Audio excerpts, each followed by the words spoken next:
চট্টগ্রামের ওয়ার্ড সিমেট্রির মুগ্ধতা দেখে আমি সত্যি অবাক হয়েছি।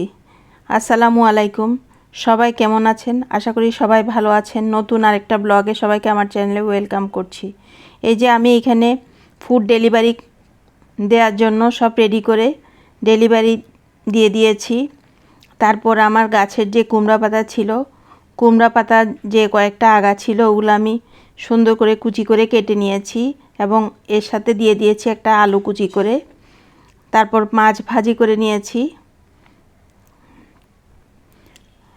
মশলা কষিয়ে এখন প্রথমে যেহেতু ভাজা মাছ, তারপরে আলু আর মিষ্টি কুমড়া পাতাগুলা শাকগুলা দিয়ে দিচ্ছি।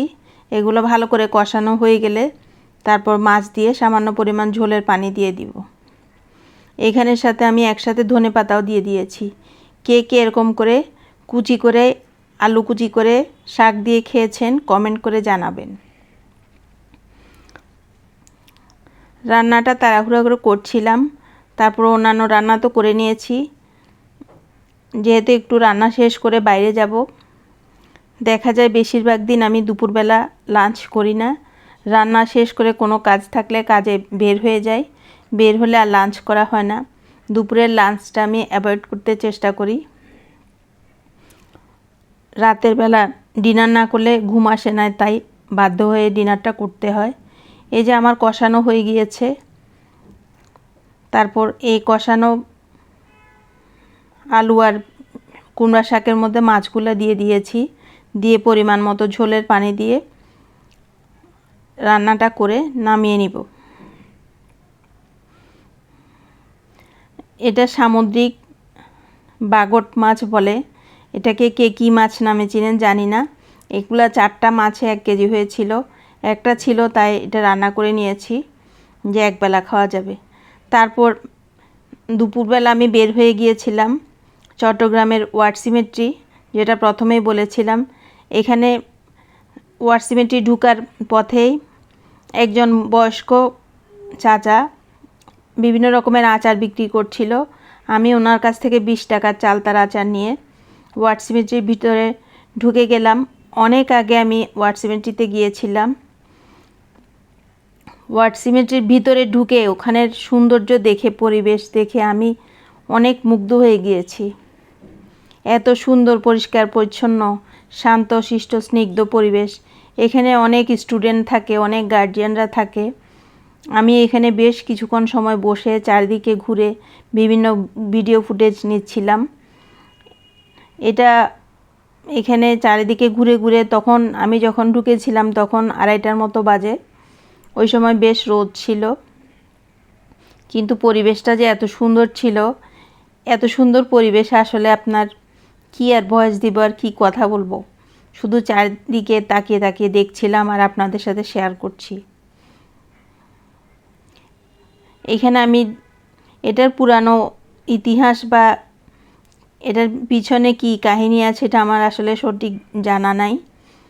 এটা অনেক আগ থেকে, এটা ওয়ারের 1939 সালে যুদ্ধের সময় এখানে যাদের কবর হয়েছিল তারই কিছুটা কবর আছে। এটা আপনারা সামনে দেখতে পাবেন। এই যে আমি চালতার আচার হাতে নিয়ে খেতে খেতে সামনের দিকে যাচ্ছি। ভিতরটা এত পরিষ্কার পরিচ্ছন্ন দেখে ভীষণ ভালো লেগেছে। গাছগুলো অনেক সুন্দর সাজানো গুছানো, মনে হয় যেন পটে আঁকা ছবি।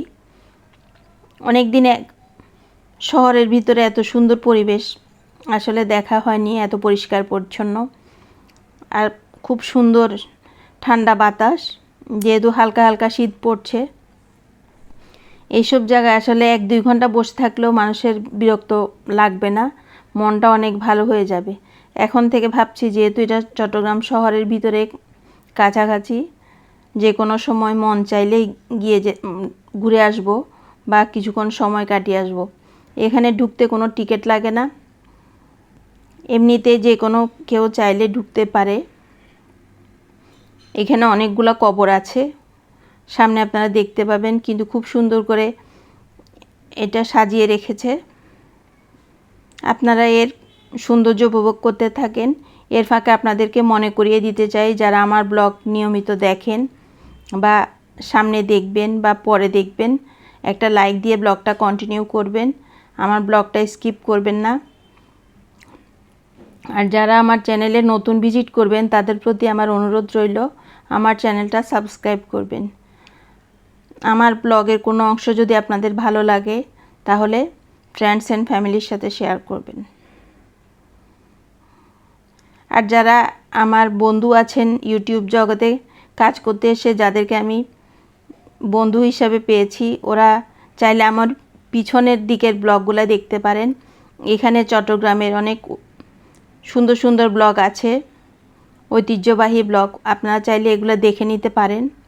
যারা চট্টগ্রামে কখনো আসেননি ওরা এগুলো দেখতে পারবেন, দেখে আপনাদের হয়তো ভালো লাগবে। এই যে এখানে লেখা আছে চিটাগং ওয়ার সিমেট্রি 1939-1945।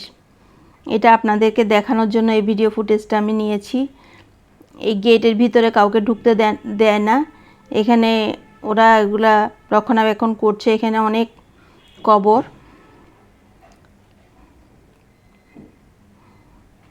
পরিবেশটা খুব সুন্দর এবং খুব সুন্দর করে সাজিয়ে রেখেছে, যেটা আসলে, এবং পরিষ্কার পরিচ্ছন্ন করে রেখেছে, যেটা বলার অপেক্ষা রাখে না।